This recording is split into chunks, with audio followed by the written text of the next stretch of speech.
पिछले एपिसोड में हमने देखा कि विराट वानी से कहता है अच्छा हुआ जो सही वक्त पर सब कुछ सुलझ गया। वैसे भी कल मेरी दादी आने वाली हैं और तुम उनसे वही कहोगी जो मैं चाहता हूँ कि तुम मेरी होने वाली बीबी हो। जिस पर वानी ने बेड से खड़े होते हुए कहा, नहीं हूँ मैं आपकी होने वाली बीबी, समझे आप। मैं किसी और से प्यार करती हूँ, कोई झूठ नहीं बोलने वाली हूँ, मैं वही बोलूँगी जो सच है। विराट ने कहा, भूल जाओ अपना अतीत और वहीं करो जो मैं बोल रहा हूँ, वरना तुम्हारा वो सो कॉल्ड बॉयफ्रेंड और तुम्हारी फैमिली कोई नहीं बचेगा, कोई भी नहीं, अंडरस्टैंड। कहकर वो उसके लिप्स पर एक सॉफ्ट किस करता है और उसे बेड पर धक्का देते हुए निकल जाता है। वो चला जाता है ऑफिस। शाम को विराट घर आता है और आते ही हॉल रूम में राधा आंटी ने उसे देखते हुए कहा, विराट बाबा, वानी बेटा ने दिन भर कुछ नहीं खाया, वो दिन भर अपने कमरे से बाहर नहीं निकली। विराट ने उन्हें कहा, आप खाना लगाइए, हम दोनों आ रहे हैं। विराट अपने कमरे में जाता है, शावर लेता है, टी शर्ट और ट्राउज़र पहनकर वानी के कमरे में जाता है। दरवाज़ा बंद तो था पर अंदर से लॉक नहीं था। विराट अंदर जाकर देखता है कि वानी तकिए को अपनी सीने से लगाकर दीवार पर टेक लगाकर बैठी हुई है। विराट ने उसे देखते हुए, आज तुमने दिन भर खाना क्यों नहीं खाया? मेरी मर्जी, आप कोई नहीं होते मुझसे ये पूछने वाले। वानी ने दूसरी ओर चेहरा फेर लिया। चुपचाप मेरे साथ चलो वानी, नीचे चलो, खाना खाओ, वरना क्या करेंगे आप? उसने अपने हाथ में लिया तकिया उसके मुंह पर फेंक दिया। तकिया विराट के मुंह पर जा लगता कि इससे पहले ही विराट ने उसे पकड़ लिया। वो समझ रहा था कि वानी उससे कुछ ज़्यादा ही नाराज़ है। उसने तकिए को साइड में फेंकते हुए कहा, मुझ पर नाराज़ हो तो मुझ पर गुस्सा उतारो, खाने पर नहीं, चलो चुपचाप। अच्छा। वानी बेड से खड़ी हुई उसके सामने जाकर खड़ी हो गई। विराट के हाथ को मरोड़ने लगी। विराट उसे ऐसे देख रहा था जैसे वो किसी पागल को देख रहा हो। ये क्या कर रही हो तुम? अपना गुस्सा उतार रही हूँ, ये कहती हुई वो पूरी ताकत लगाकर उसके हाथ को मरोड़ रही थी। विराट बस शांति से उसे ही देख रहा था। जब वानी ने नज़र उठाकर देखा कि उसे कोई फर्क नहीं पड़ रहा है तो उसने उसके बाजू पर अपना मुंह रख दिया और पूरी ताकत लगाकर फाइट किया और उससे अलग हुई। उसने विराट को फिर से एक नज़र किया जो अभी भी शांति से उसे ही देख रहा था। क्या इसे कोई फ़र्क नहीं पड़ा? वो हैरानी से उसे देखने लगी। विराट उसके चेहरे पर आ रहे बाल को उसके कान के पीछे ले जाकर, तुम्हारा हो गया हो तो चले। वानी जो कि उसे ही एक टक देख रही थी, उसने अपना चेहरा फेरते हुए कहा, नहीं मुझे नहीं खाना। क्यों? आज तो तुमने लंच भी नहीं किया है, प्रॉब्लम क्या है तुम्हें? उसने उसके गाल को सहलाते हुए पूछा। वानी ने उसका हाथ अपने गाल से हटाते हुए, मुझे मेरे घर जाना है। आप समझ क्यों नहीं रहे हैं? कितने दिन से मैं घर से गायब हूँ, सब कितने परेशान होंगे, मुझे मेरे मम्मी पापा से मिलना है, प्लीज़। उसने रिक्वेस्ट वाले टोन में कहा। सब ठीक है वानी, कोई परेशान नहीं है, फिर भी तुम मिलना चाहती हो तो जाओ, पर अभी नहीं, 1-2 दिन रुक जाओ, कल दादी आ रहे हैं, तुम परसों चली जाना, ओके? वानी को यकीन नहीं आ रहा था कि विराट उसे जाने की इजाज़त दे रहा है। उसने उसके आंखों को देखते हुए, फिर आप मना तो नहीं कर दोगे? नहीं, अगर तुम अभी मेरे साथ जाकर डिनर करती हो तो। वो उसका हाथ पकड़कर उसे नीचे ले जाता है, उसके लिए चेयर खींचता है। वानी बैठती है और उसके ठीक सामने विराट बैठ जाता है। दोनों खाना शुरू करते हैं। वानी ने जितनी बार भी खाते हुए विराट की ओर नज़र किया, उसने विराट को अपनी ओर ही देखता पाया। दोनों में कोई बातचीत नहीं। थोड़ी ही देर में वानी का डिनर पूरा होता है और वो वहाँ से उठकर अपने कमरे में चली जाती है। अगले दिन सुबह के लगभग 10 बज चुके थे। विराट ऑफिस के लिए रेडी तो हो चुका था, पर गया नहीं था। वो हॉल रूम में बैठा अपनी दादी के आने का इंतजार कर रहा था। दरवाज़ा भी खुला रखा गया था। विराट की नज़र बार बार दरवाजे पर ही जा रही थी। उसने अपने रिस्ट वॉच में देखते हुए, अभी तक तो दादी जी को आ जाना चाहिए। राहुल ने तो कहा था कि 10 बजे तक वो दोनों पहुंच जाएंगे। कहते हुए उसने सामने नज़र किया तो दरवाजे पर दादी जी और उनके पीछे लगभग एक 24-25 साल का एक लड़का राहुल दिखाई देता है, जिसने अपने हाथों में एक बड़ा सा बैग पकड़ा हुआ था। दादी जी ने विराट को देखते ही, विराट बेटा, मेरा बच्चा, आजा, अपनी दादी के गले लग जा मेरे बच्चे। विराट लगभग दौड़ते कदमों के साथ उनके पास जाता है, अपने दादी के गले लग जाता है। दादी, आप ठीक तो हो? अब मैं आपको कहीं नहीं जाने दूंगा। आप 2-4 दिन का बोलकर जाते हैं और महीनों के बाद आते हैं। तभी दादी के पीछे खड़े लड़के ने कहा, भैया मैं भी आया हूँ, आप मेरे गले नहीं लगेंगे। कहकर उसने अपनी बाहें फैला दी। आगे बढ़कर विराट के गले लग जाता है। राहुल विराट के चाचा का लड़का था। दादी जी कुछ दिनों के लिए अपने छोटे बेटे के यहाँ गई हुई थी। अब लौटे हैं तो राहुल उन्हें छोड़ने आया है। वैसे राहुल थोड़ा फनी टाइप का लड़का है। तीनों अंदर की ओर बढ़ते हैं। वैसे राहुल, कैसे चल रही है तुम्हारी पढ़ाई? कब पूरा होगा तुम्हारा कॉलेज? अरे भैया, मुझे अपनी पढ़ाई पूरी करके आपकी तरह थोड़ी ना बिजनेस सूट पहनकर घूमना है। मस्त की ज़िंदगी है अपनी। सोच रहा हूँ इसी कॉलेज में 2-4 साल और निकाल दूँ। सब आपस में बातें कर रहे थे, अंदर की तरफ बढ़ रहे थे, तभी बानी सीढ़ियाँ उतरते हुए नीचे आती नज़र आती है। उसने जीन्स रेड कलर का टॉप पहना हुआ था, बालों को खुला छोड़ रखा था, आँखों में काजल, लाइट पिंक लिपस्टिक, छोटे छोटे ईयरिंग, गले में पतला सा चेन। बहुत प्यारी और खूबसूरत लग रही थी।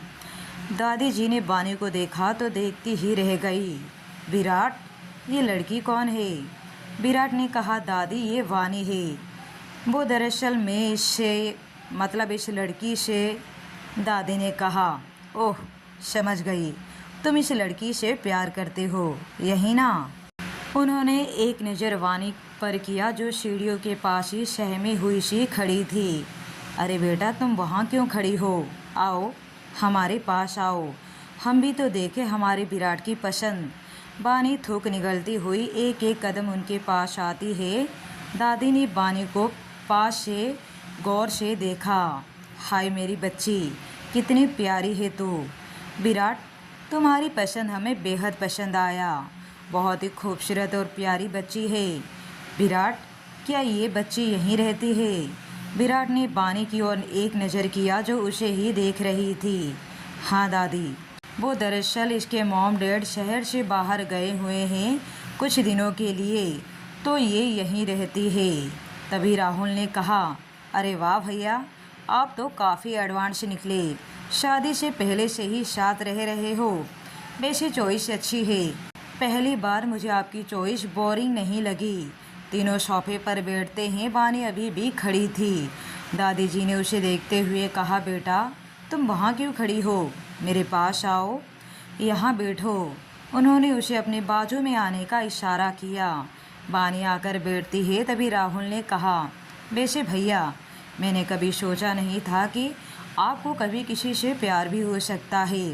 वैसे ये चमत्कार हुआ कैसे? राहुल, तुम्हारे फालतू के सवाल हो गए हो तो ब्रेकफास्ट करने चले, मुझे ऑफिस भी जाना है। क्या भैया, कर दी ना फिर से बोरिंग वाली बात? आप जाइए, मैं भाभी से ही पूछ लूँगा। बानी हैरानी से राहुल को देखने लगती है। अब ये मुझे क्या पूछेगा?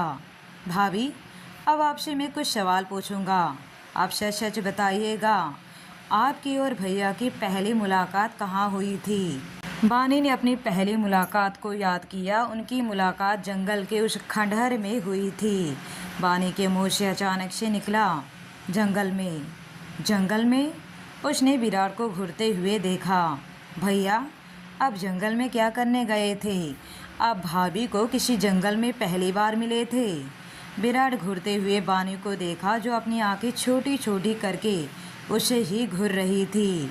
विराट ने बात को संभालते हुए, अरे राहुल, जंगल मतलब वो जंगल नहीं, ये जंगल नाम का एक बहुत बड़ा गार्डन है यहाँ, जंगल का शेर। वहीं हम पहली बार मिले थे। बानी अपना सिर नामे हिलाती हुई मन ही मन, वाह कितने अच्छे से आता है इन्हें झूठ बोलना। राहुल ने विराट को देखते हुए, वाह भाई, कितनी बार मैं यहाँ आकर जा चुका हूँ, कभी आपने मुझे कहीं घुमाने तो नहीं ले गए, लेकिन खुद अकेले अकेले घूमने जाते हैं। उसने बानी को देखते हुए, भाभी अब आपके लिए दूसरा सवाल, सबसे पहले इजहार किसने किया, आपने या भाई ने? बानी ने अपनी एक आईब्रो ऊपर उठाते हुए, आपको क्या लगता है? उसने बहुत ही जेंटली पूछा। नो डाउट भैया ने ही किया होगा, पर कैसे? मतलब पहली बार जब अपने प्यार का इजहार किया तो उनके हाथ में क्या था? जैसे गुलाब का कोई फूल, रिंग या कोई गिफ्ट वगैरह वगैरह। भाई के हाथ में क्या था? बानी ने वो नज़ारा याद करते हुए, शायद रिवॉल्वर। राहुल और दादी एक साथ अपनी मुंडी विराट की ओर घुमाते हैं। विराट हैरानी से दोनों को बारी बारी से देखता है। भैया, आप रिवॉल्वर दिखाकर अपने प्यार का इजहार किए थे? उसने बानी की ओर एक नज़र किया। बानी ने अपनी एक आईब्रो ऊपर उठाते हुए इशारे में पूछा, क्यों, क्या मैं गलत बोल रही हूँ? विराट ने अपना गला साफ किया और कुछ सोचते हुए, रिवॉल्वर दिखाकर नहीं, मतलब उस वक्त था मेरे पास रिवॉल्वर, वो लाइसेंस वाला, लेकिन क्या मैंने इन पर रिवॉल्वर तान कर इनसे हाँ करवाया? नहीं ना, ये भी मुझसे प्यार करते हैं।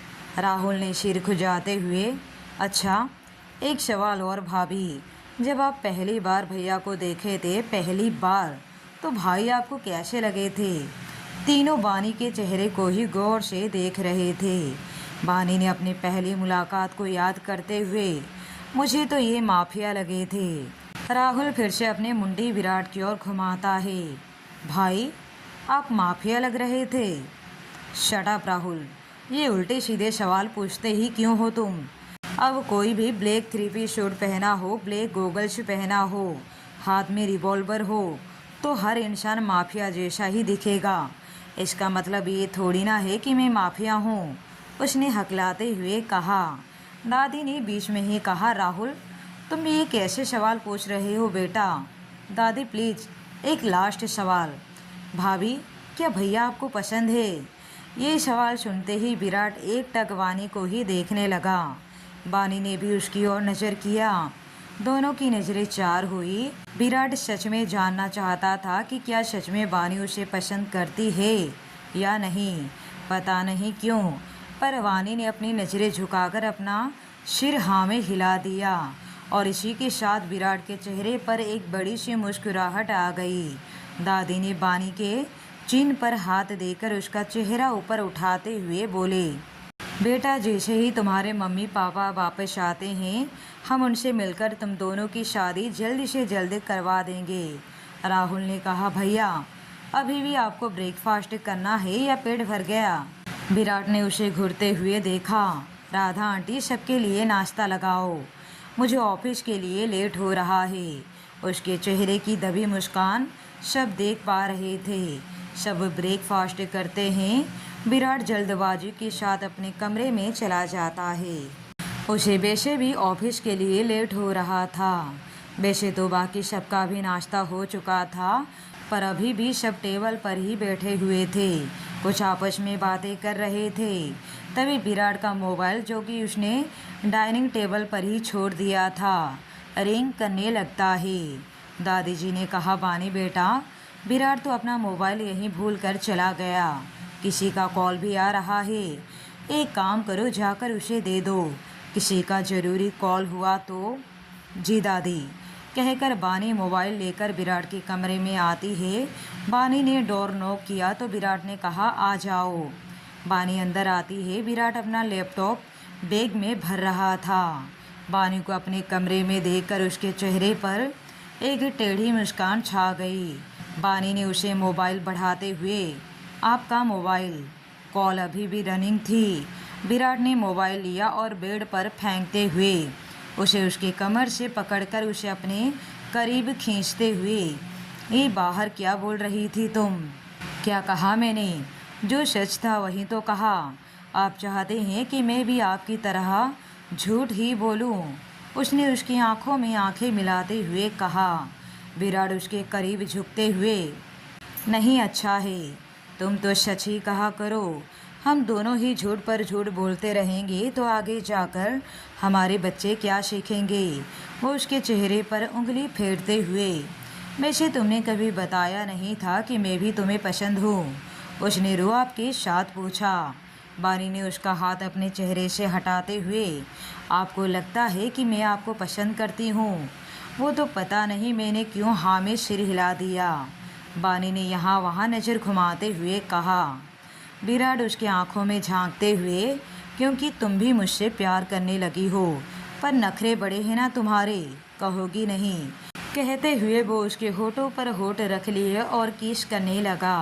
बानी उसे खुद से दूर करने की पूरी कोशिश कर रही थी, पर कर नहीं पा रही थी। वो अभी किस कर ही रहा था कि तभी उसे राहुल की आवाज़ सुनाई देती है, क्या मैं अंदर आ सकता हूँ?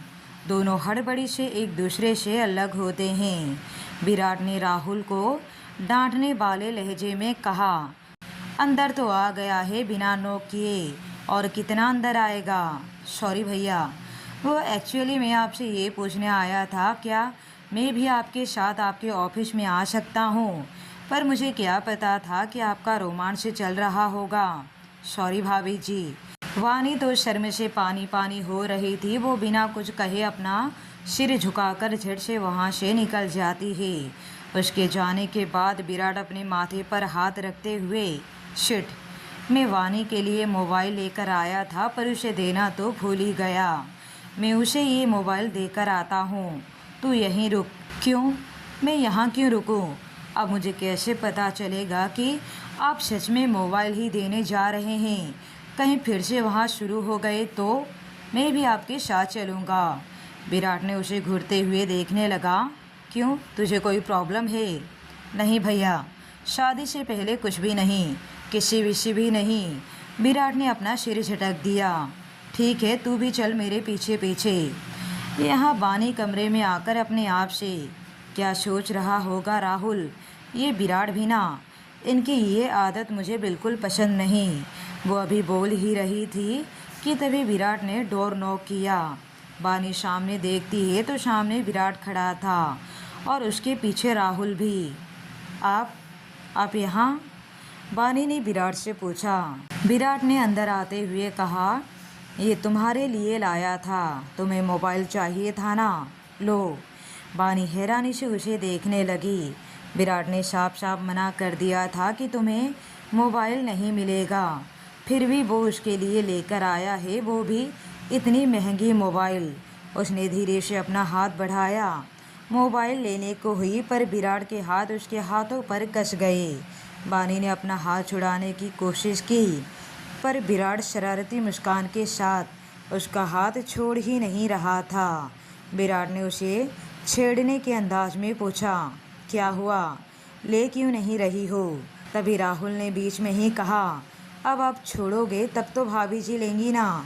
विराट ने झट से उसे छोड़ दिया। बानी ने मोबाइल ले लिया। विराट ने राहुल को घूरते हुए, मैं तुझे कैसे भूल गया?